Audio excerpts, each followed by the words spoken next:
Hello my dear friends, you're in the Military Summary channel, and today we will discuss the situation in Ukraine on the 13th of October of 2024. Today we have a lot of very interesting updates, so let's start. And first we're going to talk about the border between the Zaporozhye direction, the South Donetsk direction. This is the village, the territory between the village of Gulyai-Polye and the Vremivka tactical bridgehead. Today the Russian armed forces, as a result of an unexpected offensive operation, managed to establish complete control over the village by the name of Livadne. The Russian sources published just one photo. In this photo we can see the map and we can see some picture of some building where the Russians raised the flag. I haven't seen the video. I was trying to find the video in the internet. Probably soon we're gonna get some, but the sources are saying that this is 100% correct information, and Russian control over the village of Livadne was confirmed by different independent sources. So the Russians managed to improve these positions, and this information was also confirmed by neutral mappers. Now let's move further and let's talk about the South Donetsk direction, where the Russians continue their offensive operation. And today, according to different neutral mappers, the Russians, as a result of attack, managed to improve their positions and to take under control fields, tree lines in the fortifications between the village of Katerinovka and the village of Vodyane. So this is the map on the 12th of October. This is it. This territory used to be under Ukraine control, and this is the territory on the 13th of October. As you can see, the Russians managed to improve their position significantly. Furthermore, would like to point your attention that just yesterday we got report that the Russians managed to take under control the territories to the north of this mine, South Donbas number 3. This area used to be in contested area. Yesterday we got geolocation that confirmed this information, and today on the 13th of October we got report about Russian control over positions in these fields. So now we understand the direction of Russian movements, and summarizing everything, the Russians most likely are moving in the direction of Yelizavetovka, trying to encircle the Ukrainians, to break through the Ukrainian defense belt, and most likely to attack in the direction of Bogoyavlenka from the east and from the northeast. Furthermore, during the previous 24 hours, we got very interesting details from the southern part of Katerinovka. In this video that was published by the Russian sources, we can see Russian drones that were flying above the farms and that were dropping different lists and applications suggesting the Ukrainians to surrender. So the first part of the video is just about this, how the Russian drones were flying and dropping lists to Ukrainian soldiers or on the Ukrainian positions. In the second part of the video, we can see the several Ukrainians, up to 7 or 8 Ukrainians that surrendered, and most likely these Ukrainians were located on the territory of farms because the Russian drones were flying above this area. So we have changed the color of farms into gray zone because most likely the Russians managed to take under control the territories of this industrial zone. Furthermore, I'll remind you that just a few days ago we got the video how the Russians destroyed the bridge that connected the village of Yelizavetovka and the village of Katerinovka itself. So most likely the Ukrainians that are currently located on the territory of Katerinovka are encircled. They don't have any possibilities to evacuate personnel, so that's why they decided to surrender, because in other way they would be destroyed as a result either of Ukrainian friendly fire or Russian artillery or aviation strikes. Now let's move further and let's talk about the Kurakhova direction, where the situation is getting worse and worse from day to day for the armed forces of Ukraine. Let's talk about the village of Maximilianovka, and today, according to different neutral mappers, the Russians, as a result of offensive operation, managed to establish complete control over the eastern part of the village, and the Russians began clashes for the central part. The Russians took under control the farms, and now that the part is for the school and for different buildings, government offices in the central part of the settlement. Obviously it will take some time, but we understand that the Russians are going to move further and further until they reach the village, the town of Kurakhova. So this is approximately the direction the Russians are planning to move during the next few weeks. Now let's talk about the Gornyak-Kurachovka cauldron. We have a lot of very interesting reports, and the most important updates are coming from the line between the towns of Tsukurina, villages of Novoselidovka and Izmailovka. Probably the 20th day in a row the Russian sources are saying about very heavy clashes on the line between the village of Novoselidovka and Izmailovka, and yet the Russians haven't managed to break through the Ukrainian defense belt. Most of Russian attacks were repelled by the Ukrainians, and still no changes on the ground, no videos, no geolocations that confirm Russian control over this territory. On the other side, the Russians published today video from the village of Tsukurina, from the western part of the village that located on the Ukrainian side of the railways. In this video, we can see lots of episodes of how the Russians were clearing and securing the territory of the settlement. And in the final part of the video, we can see at least two places where the Russians raised the flag. The Russians were raising not just the flags of Russian Federation, but also flags of different units. And according to official statement and official information, the town of Tsukurina was taken by the forces of 114th Mechanized Brigade of the Armed Forces of Russian Federation. So as you can see, there were just two episodes with Russian flags. The first flag was raised exactly in this area along the street of Veteranov Pracy, and the second flag was raised along the Dokuchaeva street. Based on these two geolocations, we have adjusted the map in the central and in the western part of Tsukurina and the territory along the railways. So this is the situation on the 13th of October, and this is the situation on the 12th of October. So the number of these territories were considered as contested area because different mappers have already adjusted these territories in Russian favor. But just today, on the 13th of October, we received first geolocations that confirm Russian progress on the territory of the town by the name of Tsukurina. So despite the fact that the Russians still haven't managed to improve their positions between the village of Novoselidovo and Izmailovka, the Russians managed to break through the Ukrainian defense belt in Tsukurina itself, and during the next days, or maybe the Russians have already begun moving further in the western directions towards Novodmitrievka, and most likely the Russians currently are moving along the railways between the town of Tsukurina itself and the village of Kremenная Balka. Anyway, once again, regarding the fact that we haven't received anything that confirms Russian progress between Novoselidovka and Izmailovka, now the Russians are going to move because Tsukurina is already behind them. And now let's talk about the main logistic area, the territory in the vicinity of Stare Terny. This is one of the most important area. This is the heart of Ukrainian defense in the Gornyak, Kurachovka, Koldrun. And during the 13th of October, we got another batch of videos of how the Russians were FPV droning and destroying Ukrainian vehicles and equipment that were moving through these roads with the purpose to bring additional forces or to evacuate personnel or something like this. If we increase the numbers since the beginning of October, we can count already a significant number of episodes of how the Russians were attacking and destroying Ukrainian vehicles exactly in this point. Lots of attacks took place in Berestki, in Ilinka, so all along the entire line of supply, death road or living road, the Russians been bombing and attacking the Ukrainians for weeks, and the Ukrainians are suffering significant losses as a result of all these attacks. Now let's move further. Let's talk about Selidovo, because during the previous 24 hours we received lots of updates and some of them are very important. First, let's talk about the village of Mikhailovka.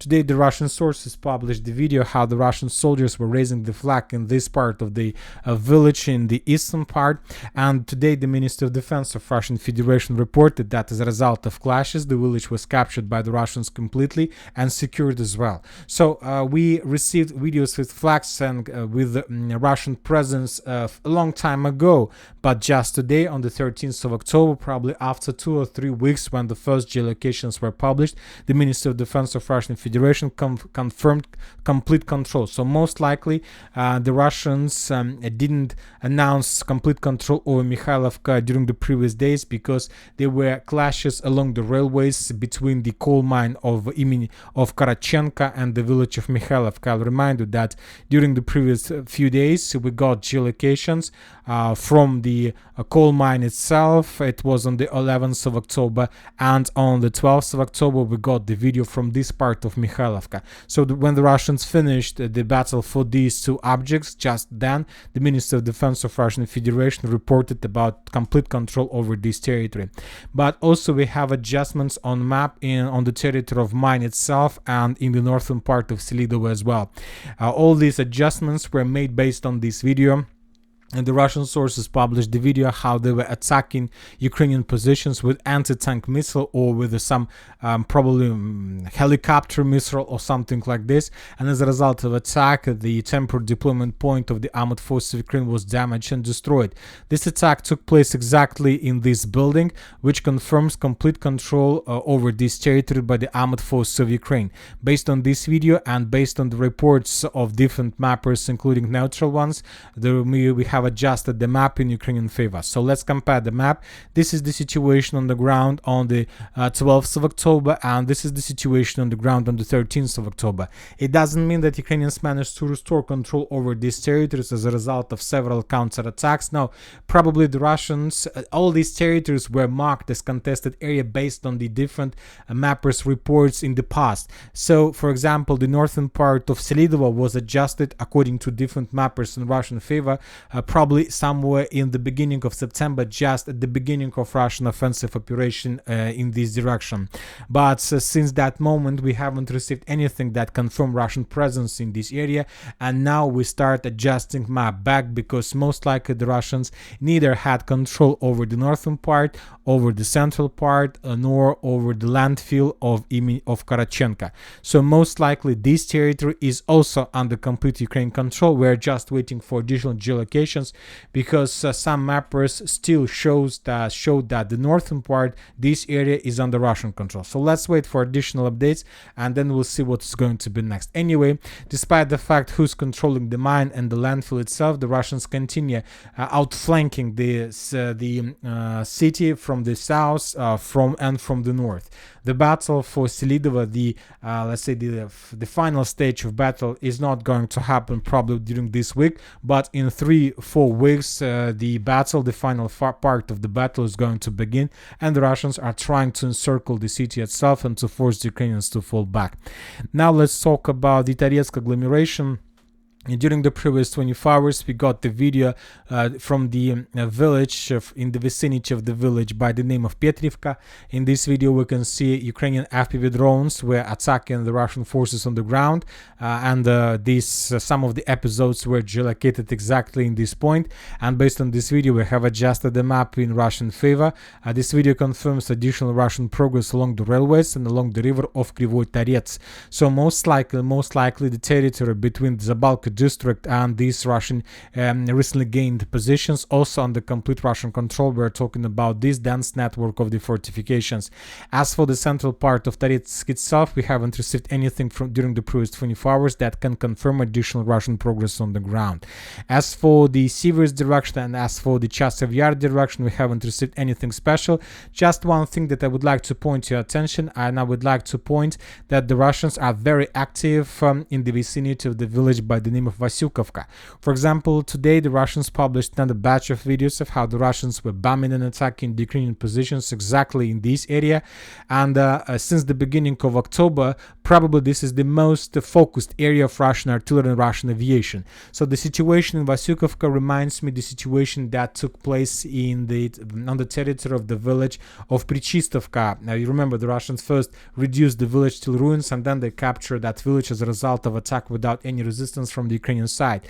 And if we increase the numbers of this since the beginning of October in Vasyukovka, we're gonna see that the Russians are very focused, especially in the eastern part and in the central part. The western part less active, but anyway, the Russians are bombing, and most likely this is exactly the area where the Russians are planning to begin their breakthrough with the purpose to encircle Siversk and to attack the city of Siversk from the south and from the southwest.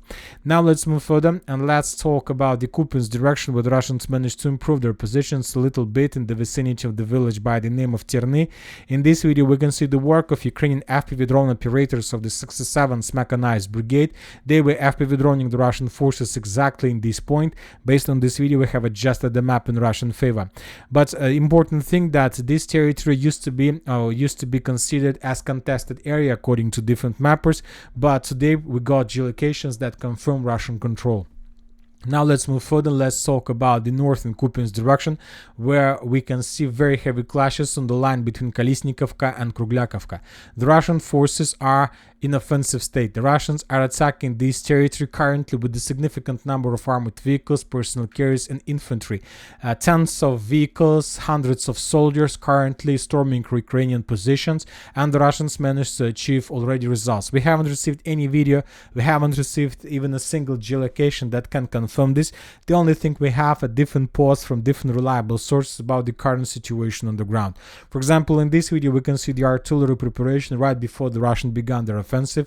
Multiple launch rocket systems were bombing 3 lines in the fortifications and strongholds of the armored forces of Ukraine before infantry stepped in. Furthermore, we have 2 icons with flags. For example, pro-Russian sources reported that the units of the 1st Tank Army are consolidating their success in the Boguslav direction. The soldiers, the Russian army captured 17 strongholds and captured 30 buildings, 15 in the village of Kolesnikovka and 15 in the village of Kruglakovka. In Kolesnikovka, the armored forces of Ukraine attempted to counterattack but were unsuccessful. In total, the Ukrainian armed forces lost up to 180 soldiers in one day. 1 was captured. 2 artillery pieces were destroyed. That statement was made by pro-Russian sources, of course. As for pro-Ukrainian sources, they're drawing additional changes on the ground in Russian favor just along these 3 lines. Let's compare the map for the 12th of October and for 13th of October. But the territory to the west of this additional progress is considered by Deep State as a gray zone. So currently the clashes are already taking place on the territory of these 2 villages, and basically today on the 30th of October we can make a conclusion that the Kupiansk direction was officially cut in 2. Now let's move further. Let's talk a little bit about the situation in Petropavlovka. This is another direction where the Russians are advancing. For example, during the previous 24 hours, the Russians were bombing the northeastern part of the village by the name of Petropavlovka. In this video, for example, we can see how the Russians were using RBK 500 cluster rounds or cluster artillery shell, and this video we can see additional ADAP 1500 arrived on Ukrainian positions. So most likely this is the direction where the Russians are planning to improve their positions further in the direction of central part of Petropavlovka. The situation for the Ukrainians is very difficult for during these days. The Russians managed to destroy completely the Ukrainian logistic along Oskol River. They've been attacking and bombing Ukrainian supply roads for months since the beginning of this year, and probably the Russians managed to accumulate the critical damage to the entire logistic infrastructure, and now the Russians are moving and the Ukrainians can't do anything with this. Now let's move to the Kursk direction because we have a lot of updates from this territory as well. First, let's talk about Glushkova area, and today pro-Ukrainian sources confirm completely that Ukrainians lost even a single square kilometer in the Glushkova region. The Russians managed to restore complete control over the Glushkova territory. During the previous few days, the Ukrainians were retreating. As you can see, these are the changes on map. So this is the situation, for example, on the 11th of October. This is the situation on the 12th of October, and this is the situation on the 13th of October. The Ukrainians left Glushkova area completely. Of course, for now we haven't received anything that can confirm this, but the only thing we have is the confirmation from pro-Ukrainian sources. We are waiting for additional videos and then we will adjust the map in Russian favor. Now let's talk about the Sudzha direction. We have a lot of very interesting updates, and the most important, we have additional geological informations that confirm that Ukrainians were encircled in the villages of Tolstoy Lug and Lyubimovka.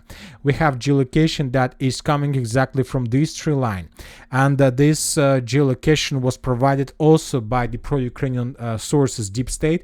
In this photo we can see a picture on map, and according to pro-Ukrainian sources, in this photo we can see the significant number of Ukrainian soldiers that were captured by the Russians, and as a result of something, some of them stayed there forever. And this situation, this geolocation is coming exactly from this point, and based on this photo and based on the report of Deep State, we have adjusted the map in Russian favor, and as a result of all these actions, the Russians restore control over Zelyony Shlях, and the Russians establish control over 30% of the village of Novoivanovka. Some sources are saying that the Russians control Novoivanovka completely.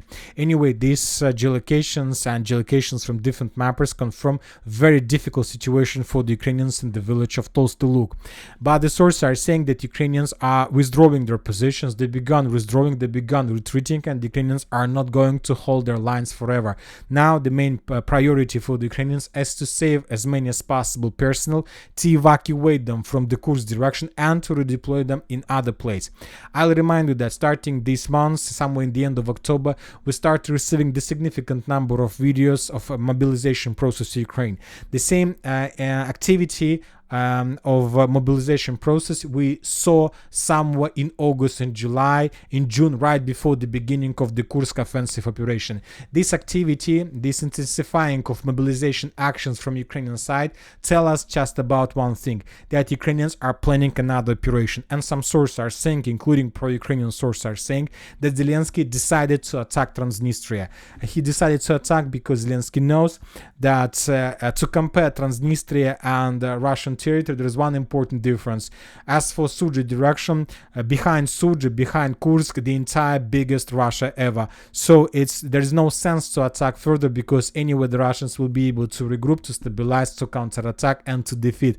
As for Transnistria, there is no border with Russia, and most likely, and according to Zelensky idea, most likely Russia will not be able to come to help Transnistria, and they will be able to take under control warehouses and ammo depots of with the Soviet equipment. Furthermore, they will be able to restore the Moldova integrity, constitutional integrity, which will allow Moldova to join NATO and European Union. So obviously Zelensky does have some plans. The question is whether these plans are going to come true or not. And that's it for this video for today. Military Summary channel reminds we condemn any violence in the world. Thank you for your watching. Subscribe to my channel, put your likes, join my Patreon, and have a good day. Bye bye.